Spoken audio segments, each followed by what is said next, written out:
नमस्कार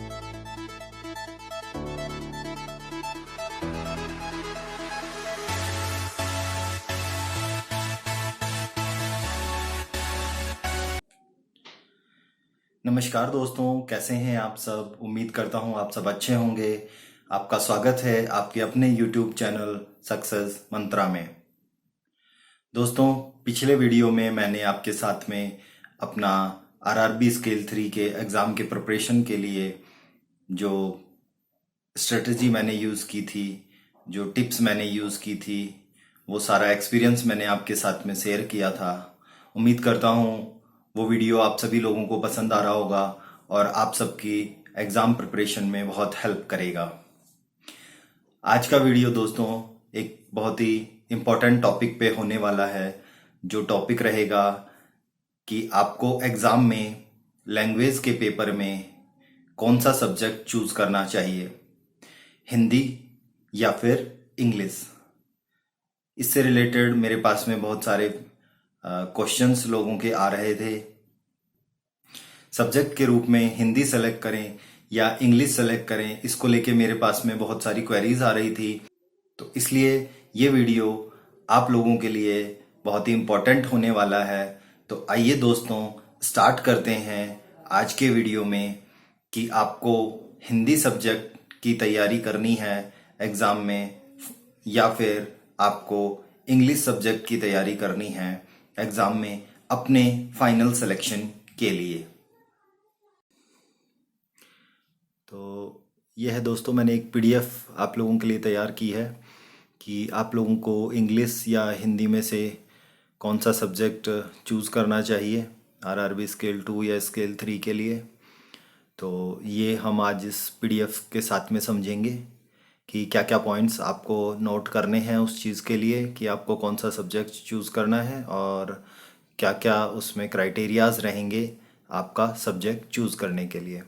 इस पॉइंट से दोस्तों ये बात बताई गई है कि जिस सब्जेक्ट में आप ज़्यादा स्कोर कर सकते हैं मार्क्स, आप वही सब्जेक्ट चूज़ करें, क्योंकि जिस सब्जेक्ट में आपके ज़्यादा मार्क्स आएंगे आपके उतने ही सिलेक्शन के चांसेस बढ़ जाएंगे आपके एग्ज़ाम में और फाइनल सिलेक्शन में। This is the only exam in banking sector जिसमें आपको हिंदी लैंग्वेज को ऑप्ट करने का ऑप्शन मिलता है। तो this is the single exam. और अभी लास्ट ईयर 2019 में जून में एक सर्कुलर और इशू हुआ है जिसमें 13 लोकल लैंग्वेजेस को भी इसमें ऐड कर दिया गया है। केवल रीजनल रूरल बैंक ही आपको प्रोवाइड करते हैं एक अपॉर्चुनिटी कि जो स्टूडेंट इंग्लिश में वीक हैं या जिनकी इंग्लिश उतनी अच्छी नहीं है या बैकग्राउंड हिंदी मीडियम रहा है, जैसे कि नॉर्थ इंडिया में मैक्सिमम यही होता है कि बैकग्राउंड आपका हिंदी का ही रहता है, तो इंग्लिश इतनी अच्छी नहीं होती है। तो उन स्टूडेंट्स के लिए हिंदी का option regional rural bank exam में ही मिलता है। तो अब सबसे बड़ा क्वेश्चन जो आता है वो यही आता है कि इतना सब तो हमने समझ लिया, लेकिन फाइनली हमें IBPS RRB एग्ज़ाम के लिए इंग्लिश और हिंदी में से कौन सा सेक्शन चूज़ करना है। तो चलिए दोस्तों, एक डिटेल एनालिसिस मैंने इसका आप लोगों के लिए बनाया है ताकि आपको बहुत आसानी से ये समझ में आ जाए, ये बात पता चल जाए कि आपको इंग्लिश या हिंदी कौन सी लैंग्वेज को आपको एग्ज़ाम में सब्जेक्ट के रूप में चूज़ करना है। तो हम इस सेक्शन में बात करेंगे पैटर्न और detail syllabus of both the section. English और हिंदी दोनों ही पेपर्स में 40 क्वेश्चंस आते हैं जो कि 40 मार्क्स के होते हैं।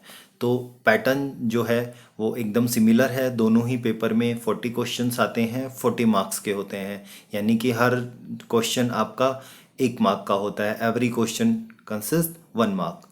इंग्लिश लैंग्वेज का सिलेबस जो है वो आपका क्या क्या होने वाला है, उसमें क्या क्या आता है और उसमें कितने क्वेश्चंस जो टॉपिक वाइज हैं वो आते हैं, वो मैंने आपके लिए प्रिपेयर किया है। तो ये आपके टॉपिक्स रहेंगे और ये एक्सपेक्टेड नंबर ऑफ क्वेश्चंस रहेंगे जो कि आपको इसमें दिए गए हैं। तो सबसे पहला जो टॉपिक है वो है कॉम्प्रीहेंशन, जिसमें से मैक्सिमम क्वेश्चंस आते हैं, दैट इज़ 10। तो कॉम्प्रीहेंशन बहुत ही इम्पोर्टेंट पार्ट हो जाता है, चाहे इंग्लिश हो या हिंदी हो, वहाँ पे उसे गद्यांश कहेंगे हम। यहाँ पे कॉम्प्रीहेंशन होता है, ये सबसे ज़्यादा मार्क्स का होता है इंग्लिश के पेपर में। ठीक है, नेक्स्ट आते हैं आपके क्लोज टेस्ट, जिसमें 5 क्वेश्चंस आपके आते हैं। ये जितने क्वेश्चंस हैं उतने ही मार्क्स के होते हैं। पैरा जंबल्स आते हैं तो 5 मार्क्स के आते हैं। इसी तरह से एंटोनिम सिनोनिम भी जो आते हैं वो 5 मार्क्स के आते हैं। फिल इन द ब्लैंक्स आता है 5 मार्क्स का, एंड स्पोर्टिंग एरर आता है 5 मार्क्स का। तो अगर ये इसमें से कोई भी टॉपिक आएगा तो मिनिमम 5 मार्क्स कवर करेगा ही आपके इंग्लिश के सब्जेक्ट के पेपर में।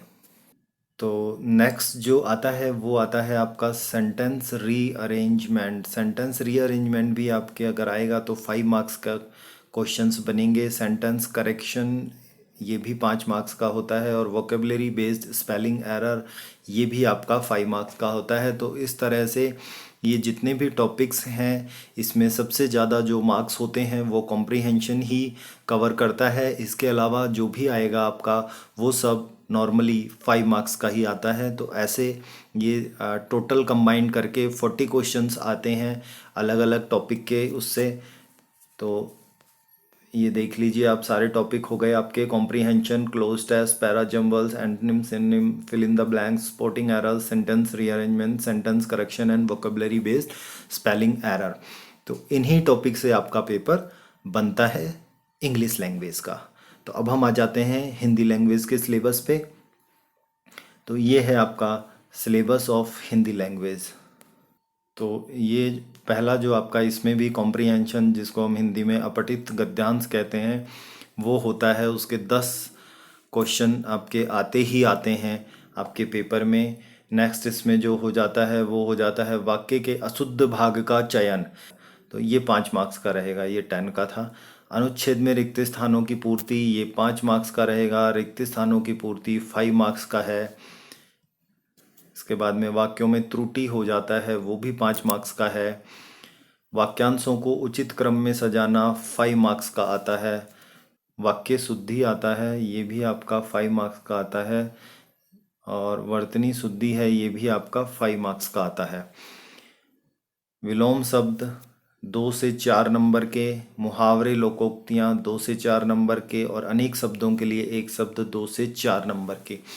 विलोम शब्द और जो मुहावरे इसमें लोकोक्तियाँ आते हैं, तो ये दोनों चीज़ें आपकी कॉम्प्रीहेंशन में से मतलब अपठित गद्यांश में से भी हो सकती हैं।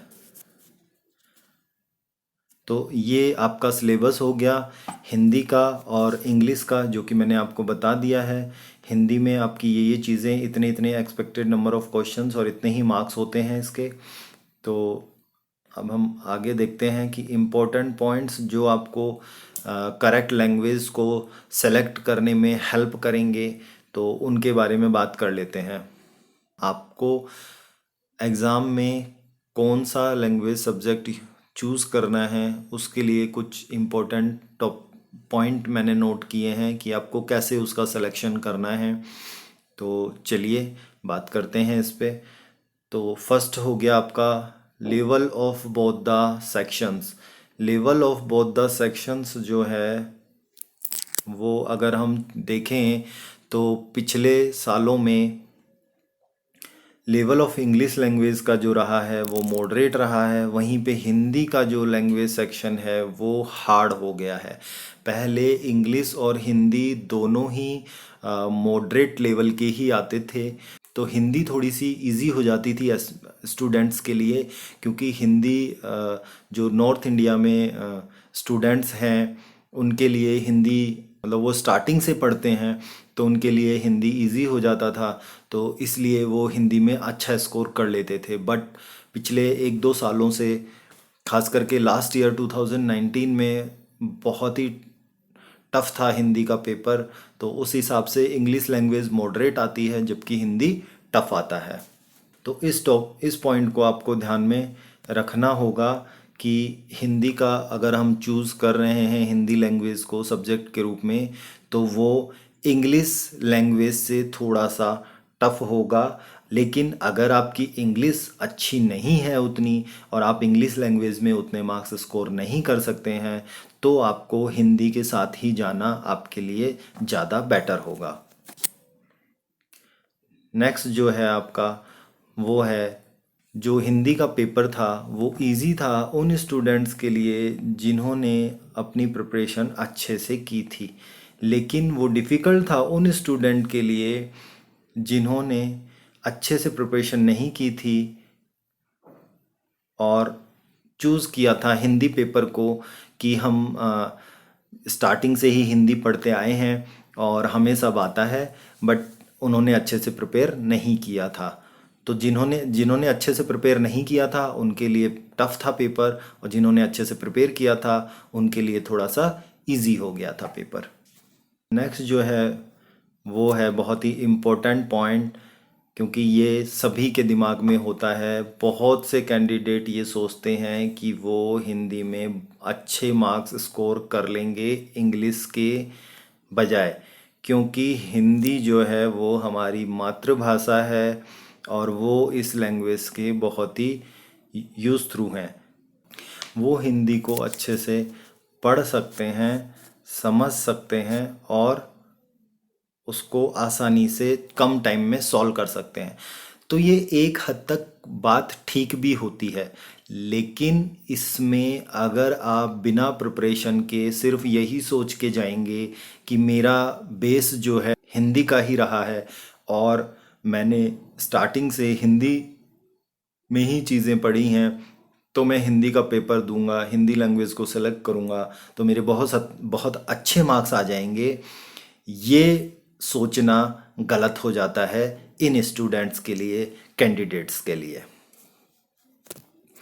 नेक्स्ट जो पॉइंट है वो है आपका कि आरआरबी के जो एग्ज़ाम होता है उसमें level of Hindi language section is increased and require a good practice for score high marks in this section. यानी कि हिंदी लैंग्वेज का जो सेक्शन है उसका लेवल जो है वो इंक्रीज़ हो गया है मॉडरेट से हार्ड की तरफ, और उसके लिए अगर आपको अच्छे मार्क्स स्कोर करने हैं तो आपको अच्छी प्रैक्टिस और अच्छी स्टडी की रिक्वायरमेंट होगी।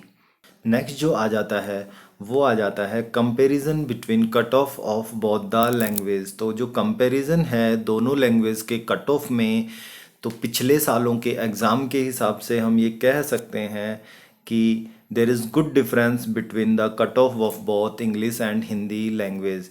यानी कि जो हिंदी और इंग्लिश लैंग्वेज के बीच में डिफरेंस होता है कट ऑफ का, वो ठीक ठाक होता है। हिंदी की जो कट ऑफ जाती है वो इंग्लिश के कंपैरिजन में ज़्यादा जाती है। जैसे इंग्लिश की कट ऑफ नॉर्मली 8 से 10 नंबर की एवरी ईयर जाती है, तो हिंदी लैंग्वेज की जो कट ऑफ रहती है वो 14, 15 या 16 मार्क्स तक जाती है।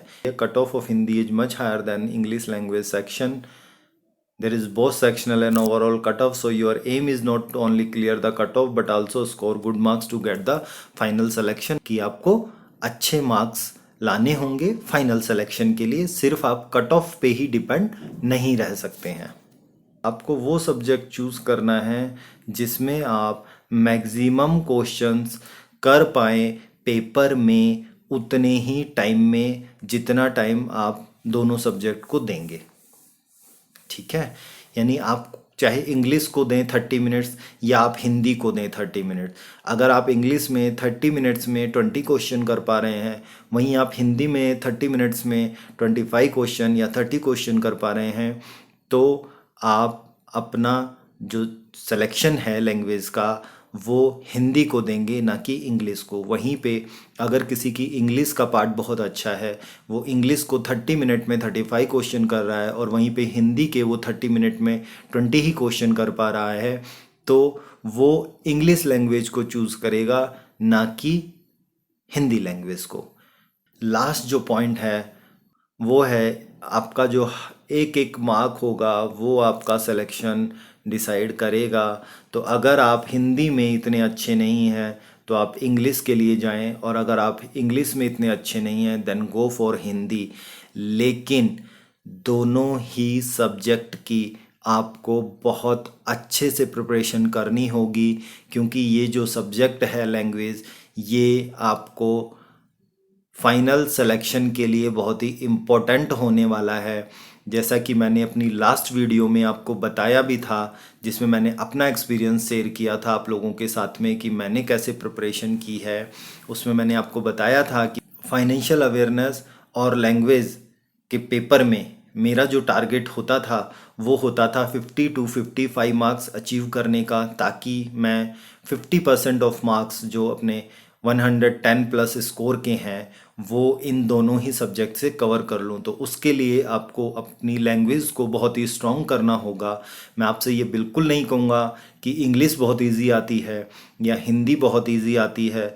दोनों ही पेपर अपने लेवल पे ठीक होते हैं, लेकिन हिंदी का पेपर थोड़ा सा टफ होने लग गया है।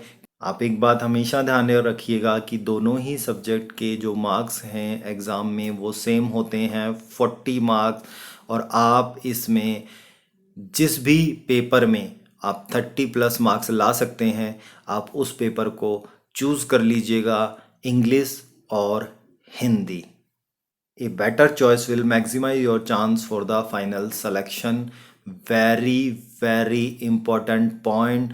अगर आपका लैंग्वेज की सिलेक्शन का क्राइटेरिया थोड़ा सा भी गड़बड़ हुआ, इधर उधर हुआ कि आप इंग्लिश में अच्छे हैं बट आपने सोचा कि हिंदी में मैं ज़्यादा मार्क्स ला सकता हूं तो मैंने हिंदी चूज़ कर ली, या मैं हिंदी में बहुत अच्छा था लेकिन मैंने देखा कि हिंदी में लास्ट ईयर पेपर टफ था तो मैं इस साल इंग्लिश को चूज़ कर लेता हूँ। कोई रिक्वायरमेंट नहीं है, जो आपकी स्ट्रेंथ है आप उसी के साथ जाइए। पेपर कितना भी टफ हो कोई फ़र्क नहीं पड़ता है। तो आपको डरने की बिल्कुल ज़रूरत नहीं है कि आप हिंदी लेंगे तो पेपर बहुत टफ आ जाएगा और आप उसको नहीं क्लियर कर पाएंगे। हाँ, अगर आप इंग्लिश में 25 से 30 मार्क्स ला सकते हैं इजीली उतने ही टाइम में उस पेपर को करके, तो आप इंग्लिश के साथ में जा सकते हैं, कोई इशू नहीं है। बट अगर आपका इंग्लिश में बहुत दिक्कत है, बहुत मुश्किल है, तो आप डेफिनेटली हिंदी की तैयारी कीजिए और आपको अच्छे मार्क्स ज़रूर मिलेंगे। आपको दोनों सब्जेक्ट में से कौन सा सब्जेक्ट चूज़ करना है अपने आरआरबी स्केल 2 और स्केल 3 के फाइनली एग्ज़ाम में, तो उसके लिए ये वीडियो शायद आप लोगों की हेल्प कर पाए। दोस्तों, अगर ये वीडियो आपको पसंद आई हो तो आप इस वीडियो को लाइक ज़रूर करें और इसे अपने दोस्तों के साथ में शेयर करना ना भूलें, ताकि आपके दोस्तों की भी हेल्प हो पाए। तो जिन्होंने अभी तक चैनल को सब्सक्राइब नहीं किया है, प्लीज़ चैनल को सब्सक्राइब कर लें और बेल बटन को प्रेस कर दें, ताकि अगली वीडियो का नोटिफिकेशन आपको टाइम से मिल जाए। तो इसी के साथ में इस वीडियो को विराम देंगे। बहुत बहुत धन्यवाद दोस्तों, थैंक यू।